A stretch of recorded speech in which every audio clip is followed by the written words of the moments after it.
नित्यानन्देश्वर समारम्भां नित्यानन्देश्वरि मध्यमाम् अस्मदाचार्यपर्यन्तां वन्दे गुरुपरम्पराम्.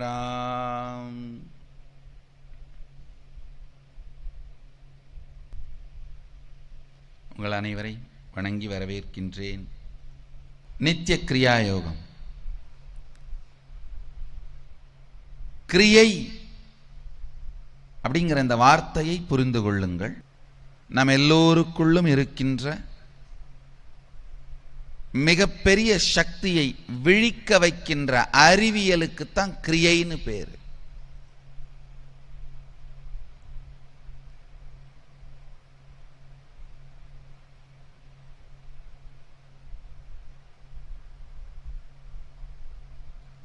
வாழ்க்கையுடைய அடிப்படையான சில சத்தியங்கள்.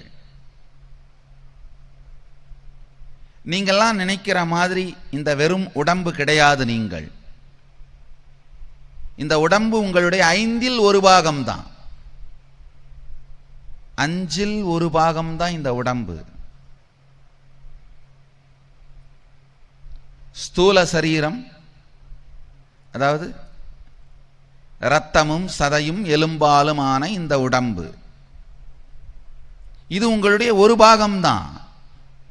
இதனுடைய சுகம் துக்கம், இதனுடைய நன்மை கேடு, இது உங்கள் வாழ்க்கையோட 1 பாகம்தான். அதனால தான் இந்த 1 பாகத்தை எப்பவும் சுகத்திலேயே வச்சிருந்தீங்கன்னா கூட வாழ்க்கையில முழுமை இருக்காது. ஏன்னா உங்களுடைய 1 பாகத்தை தான் சுகத்தில் வச்சிருக்கீங்க. 1 பாகத்தை சுகத்தில் வச்சா மட்டும் வாழ்க்கை சுகமாகி விடாது. உங்களுடைய 5 பாகங்கள் நல்லா தெரிஞ்சுக்கோங்க. உங்களுடைய 2வது பாகம் உங்க பிரீதிங் ஸ்ட்ரக்சர், அதாவது சுவாச ஓட்டம்.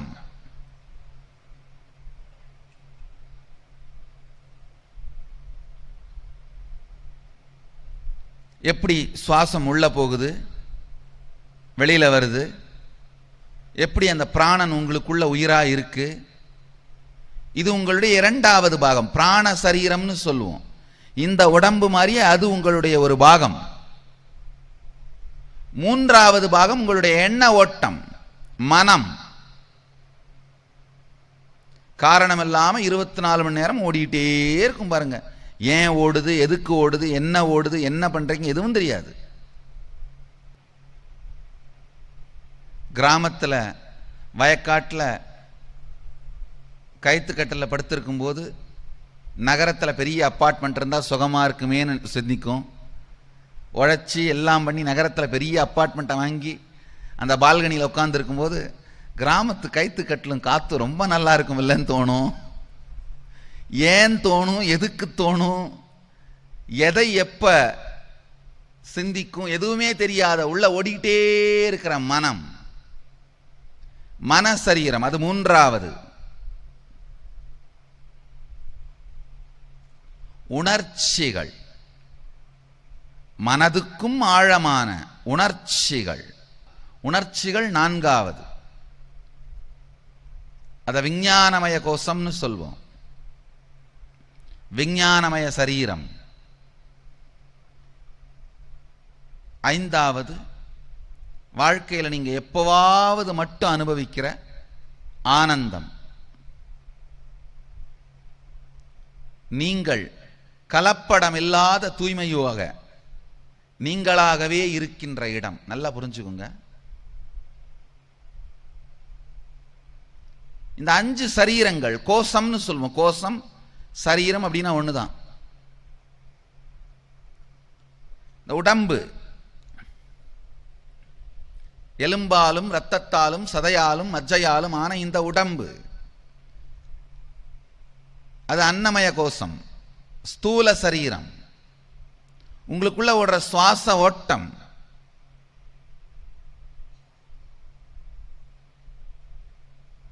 அது பிராணமய கோஷம், பிராண சரீரம்.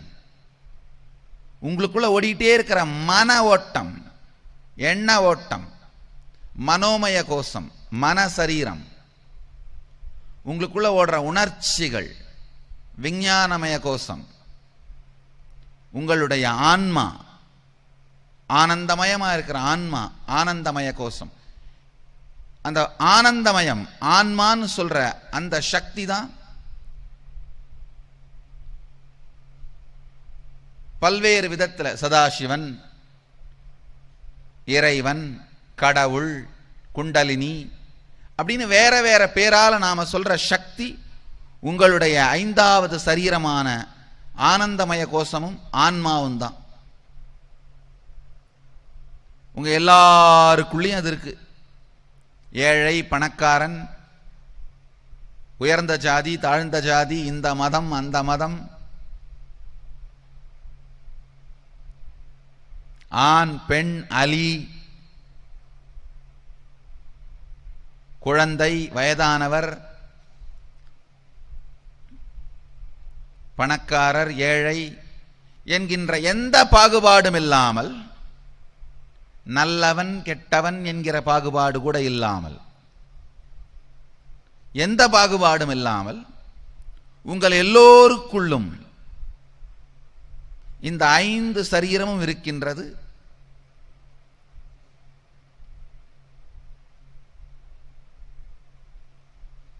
யாரெல்லாம் அந்த சக்தியை, 5வது சரீரமாக இருக்கிற குண்டலினி சக்தி, ஆனந்தமய கோஷத்தை விழிப்படைய செய்து நடைமுறை வாழ்க்கையில் உபயோகப்படுத்துகிறார்களோ அவர்களெல்லாம் வெற்றி அடைகிறார்கள். ஆழ்ந்து தெரிஞ்சுக்குங்க, சூக்ஷ்மம் இதுதான், வேற ஒண்ணுமே இல்லை. யாரெல்லாம் நமக்குள் இருக்கும் அந்த சக்திகளை விழிப்படைய செய்து, இந்த குண்டலினி சக்தியை விழிப்படைய செய்து நடைமுறை வாழ்க்கையில் உபயோகம் பண்றோமோ அவங்கெல்லாம் வெற்றி அடைகிறாங்க. வேற ஒன்றும் இல்லைங்க. உங்க எல்லாருக்குமே பேங்க்ல 100 கோடி ரூபாய் இருக்கு. ஆனா அதை எப்படி எடுக்கிறது, வாழ்க்கையில் எப்படி அதை உபயோகம் பண்றதுன்னு தெரியாததுனால காலையில டிஃபனுக்கு 10 ரூபாய்க்கு ரோட்ல பிச்சை எடுத்துட்டு இருக்கிறோம். அதுதான் உண்மை. உங்க எல்லாருக்குள்ளேயும் மிகப்பெரிய அளப்பதற்கு அரிய சதாசிவனே வடிவமாக இருக்கின்ற குண்டலினி சக்தி இருக்கு. நான் சதாசிவனா அனுபவிச்சதுனால சதாசிவன் சொல்றேன். நீங்க என்ன பேர் வேணா வச்சுக்கலாம், முருகன், ராமன், கிருஷ்ணன், விஷ்ணு. அளப்பரிய இந்த சக்தி நம்ம எல்லாருக்குள்ளேயும் இருக்கு. எப்படி 100 கோடி ரூபாய் பேங்க்ல இருந்தாலும் அதை எடுத்து உபயோகப்படுத்த தெரியாததுனால 10 ரூபாய்க்கும் 20 ரூபாய்க்கும் பிச்சை எடுத்துட்டு இருக்காரோ ஒருத்தர், அதே மாதிரி தான் நாமளும் நம்மளுக்குள்ள இருக்கிற அளப்பரிய சக்தியை எடுத்து உபயோகப்படுத்தாமல் சில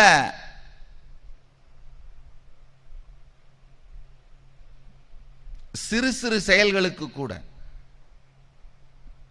ஒரு சாதாரண தலைவலி வயிற்று வலிக்கு கூட யாராவது தீர்வு கொடுக்க மாட்டாங்களான்னு டாக்டரா ஏறி இறங்கிட்டு இருக்கிறோம்.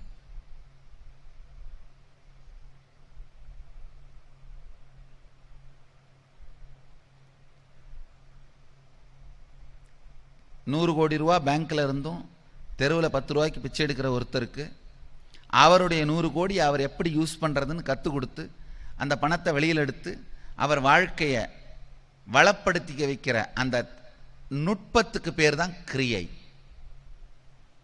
அவருக்கு நாம் அதை கற்றுக் கொடுக்கறது தான் கிரியை. அதே மாதிரி தான் உங்களுக்குள்ள இருக்கிற அளப்பரிய குண்டலினி சக்தியை எடுத்து உங்க தினசரி வாழ்க்கையில் உடல் நலமாகவும் மனநலமாகவும் இனிமையான உறவுகளாகவும் ஆனந்தமாகவும் நீங்க எப்படிலாம் அதை வெளிப்படுத்தணும்னு நினைக்கிறீங்களோ.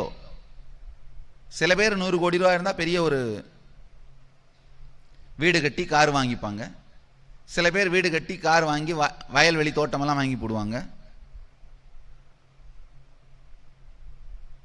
சில பேர் எதுக்குப்பா வேலை, பேங்க்ல இருக்கட்டும், வர வட்டியில் சாப்பிட்டுட்டு இருக்கலான்னு படுத்திருப்பாங்க. எப்படி வேணா பண்ணலாம். ஆனால் அதை உங்கள் வாழ்க்கையை வளப்படுத்துவதற்கு உங்களுக்கு கற்றுத்தரும் நுட்பம் தான் இந்த கிரியை. உங்களுக்குள்ள பொங்குற சக்தியை, எப்போதும் இருக்கின்ற குண்டலினி சக்தியை வெளிப்படையச் செய்து நீங்க அதை உங்கள் வாழ்க்கையில் உடல் நலமாகவும் மனநலமாகவும் பொருளாதார வளமாகவும் இனிமையான உறவுகளாகவும் ஆனந்தமாகவும் உபயோகப்படுத்திக் கொள்வதற்கு, அதை வாழ்வதற்கு உங்களுக்கு கற்றுத்தரும் நுட்பம் தான் இந்த கிரியை. அதுதான் நித்திய கிரியா யோகம். இந்த 5 சரீரத்தையும் தன்னுடைய கட்டுப்பாட்டில் வைத்திருப்பவர்கள் தான் 5ஐயும் ஆள்பவர்கள். பாஞ்சாலின்னு மகாபாரதத்தில் ஒரு வார்த்தை உண்டு. திரௌபதிக்கு பாஞ்சாலின்னு பேரு. இந்த 5 சரீரம் தான் 5 பாண்டவர்கள்ங்கயா. ஸ்தூல சரீரம் பீமன், பிராண சரீரம் அர்ஜுனன், மனசரீரமும் விஞ்ஞானமய கோஷமும் அதுவும் தான் நகுல சகாதேவன், ஆனந்தமய கோஷம் தான் யுதிஷ்டிரன். 5ஐயும் ஆள்பவள் பாஞ்சாலி.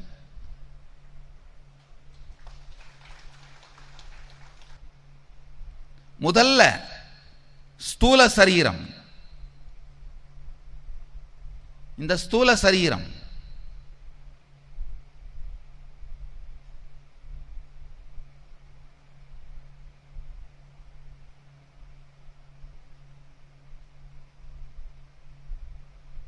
பிசிக்கல் பாடின்னு இங்கிலீஷ்ல சொல்லுவோம், அன்னமய கோஷம்.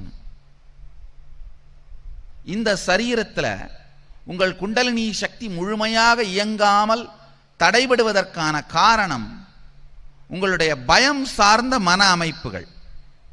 வாழ்க்கையில் எதை தொடங்கணும்னாலும் பயம். புதுசா ஒரு பிசினஸ் பார்ட்னர் வராரு, ஆனா வெளியூர் பிசினஸ், வெளியூர்ல போய் ஆரம்பிக்கலாமா வேணாமா, பயம்.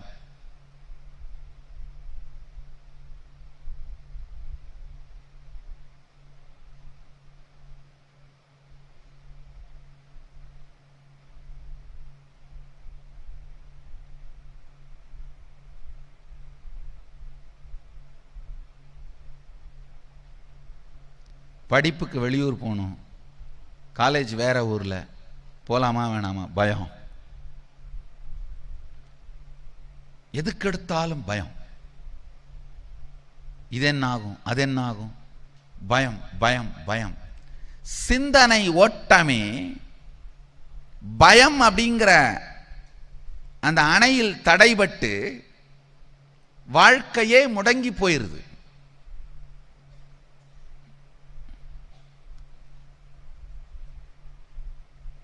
அப்ப என்ன நினைக்கிறோம்னா, பாதுகாப்பான விஷயங்கள்ல மட்டும் தலையிடலாம்னு நினைக்கிறோம். பாதுகாப்பான விஷயங்களை மட்டும் செய்யலாம் நினைக்கிறோம். உலகத்திலேயே ரொம்ப பாதுகாப்பான இடம் எது? சுடுகாடு தான். அதுக்கு மேல ஒண்ணும் பண்ண முடியாது. ரொம்ப பாதுகாப்பா இருக்கணும்னு நினைச்சீங்கன்னா எதுதான் பெஸ்ட் இடம்? சுடுகாடு தான். நம்ம வாழ்க்கையே அப்படிதான் அமைச்சுக்கிறோம். பாதுகாப்பு என்கின்ற பெயராலே வாழ்க்கையை அழித்து விடுகின்றோம். இந்த பயம் சார்ந்த மன அமைப்பு நல்லா தெரிஞ்சுக்குங்க.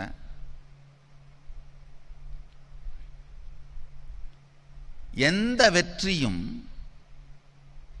ஏதோ ஒரு கடவுளை வணங்குவதால் வந்து விடுவதல்ல, நமக்குள் பொங்குகிற குண்டலினி சக்தியின் உத்வேகத்தினால் தொடர்ந்து இயங்குவதனால் வருவது. கடவுளுடைய சக்தி எதுக்குன்னா அந்த குண்டலினி சக்தியை உயிர்ப்பிக்க வைக்கதான்.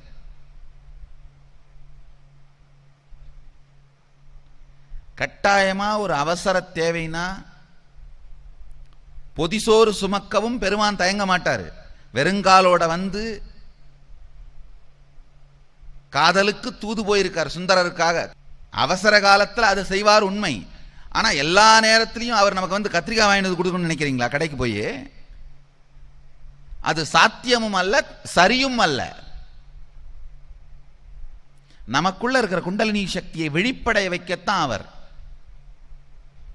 அந்த பொங்கர சக்தியினால தொடர்ந்து இயங்கி வெற்றியை வாழ்க்கையாக மாற்ற வேண்டியது நம்முடைய பொறுப்பு.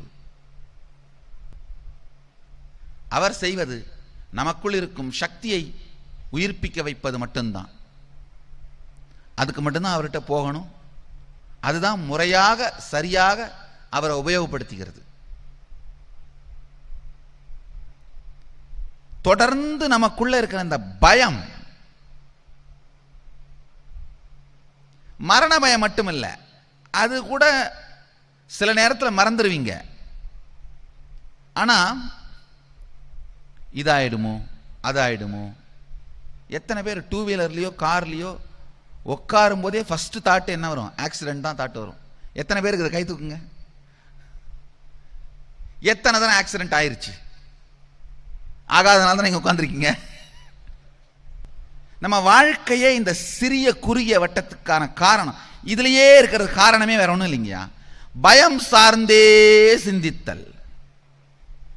பயம் சார்ந்தே சிந்திக்கும் போது என்ன ஆகும்னா, எந்த பெரிய விஷயத்தையும் உங்களை நீங்களே கன்வின்ஸ் பண்ற மாதிரி கூட நம்ப முடியாது. நடுத்தர வர்க்கம்னா யாருன்னா, கம்மியா பணம் சம்பாரிச்சு அவங்க வாழ்க்கையை நடத்துறவங்க கிடையாது. பெரிய விஷயங்களை சிந்திக்க பயப்படுறவங்க தான் நடுத்தர வர்க்கம். வேற ஒண்ணுமே கிடையாது. பெரிய விஷயங்களை சிந்திக்கிறதுக்கு பயப்படுறவங்க. அதுக்கு ஒரே காரணம், நம்முடைய மனம் பயம் சார்ந்தே இயங்கும். ஒரு சில நிமிடங்கள் உங்க வாழ்க்கையை அப்படியே புரட்டி பாருங்க. முதல் பயம் என்னன்னா, கையில் இருக்கிற காசு பணம் திருடு போயிடுமோ, இல்ல நம்ம ஊர்ல நமக்குன்னு இருக்கிற ஒரு நல்ல பேர் ஐடென்டிட்டி திருடு போயிடுமோ, எவனாவது எதையாவது கொளுத்தி போட்டு இருக்கிற 2-3 சொந்த பந்தமும் ஓடி போயிருமோ. இதுதான் முதல் பயம். நல்லா தெரிஞ்சுக்குங்க. மற்றவங்கெல்லாம் உங்களை பற்றி என்ன நினைக்கிறாங்கன்னு பயந்துட்டு இருக்கீங்க. ஆனால் அவங்கெல்லாம் நீங்கள் அவங்கள பற்றி என்ன நினைக்கிறீங்க பயந்துட்டு இருக்காங்க. இப்படியே தான் ஓடிட்டு இருக்கு வண்டி. அவங்களோட போய் பேசி பார்த்தீங்கன்னா தெரியும், நீங்கள் என்ன நினைக்கிறீங்கன்னு அவங்க உட்காந்து பயந்துட்டு இருக்காங்க, அவங்க என்ன நினைக்கிறீங்க நீங்கள் உட்காந்து பயந்துட்டு இருக்கீங்க. எத்தனை பேருக்கு இதை வாழ்க்கையில் பார்த்துருக்கீங்க? நான் சொல்கிறத நிதர்சனமாக வாழ்க்கையில் பார்த்துருக்கீங்க. இதான் உண்மை.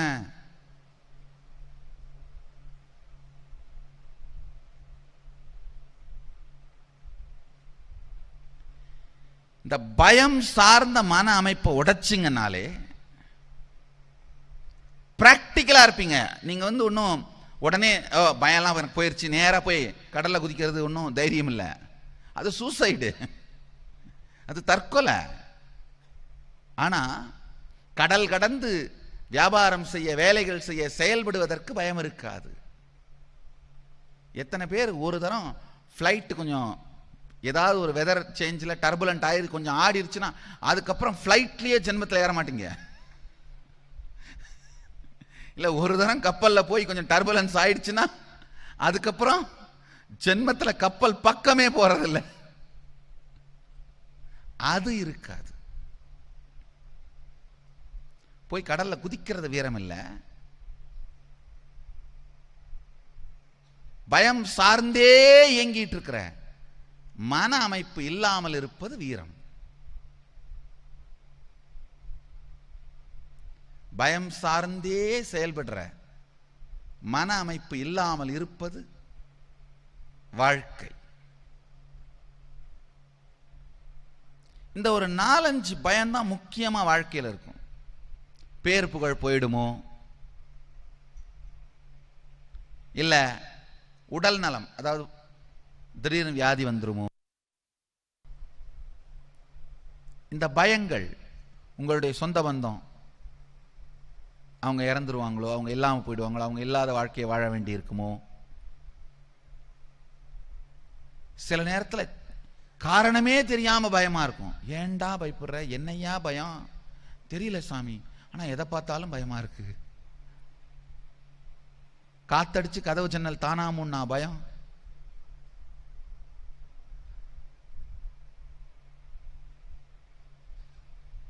ஸ்கிரீன் அசஞ்சா பயம், காரணம் இல்லாத பயம். பயமே சிந்தனை உணர்வாக இருந்தா யாரு வேணா உங்களை ஏமாத்திட்டு போயிட்டே இருக்க முடியும். யாரு வேணா உங்க வாழ்க்கையை தூக்கிட்டு போயிட்டே இருக்க முடியும். உங்களுக்குள்ள பொங்குற சக்தியை, எப்போதும் இருக்கின்ற குண்டலினி சக்தியை வெளிப்படையச் செய்து நீங்க அதை உங்கள் வாழ்க்கையில் உடல் நலமாகவும் மனநலமாகவும் பொருளாதார வளமாகவும் இனிமையான உறவுகளாகவும் ஆனந்தமாகவும் உபயோகப்படுத்திக் கொள்வதற்கு, அதை வாழ்வதற்கு உங்களுக்கு கற்றுத்தரும் நுட்பம் தான் இந்த கிரியை. அதுதான் நித்திய கிரியா யோகம்.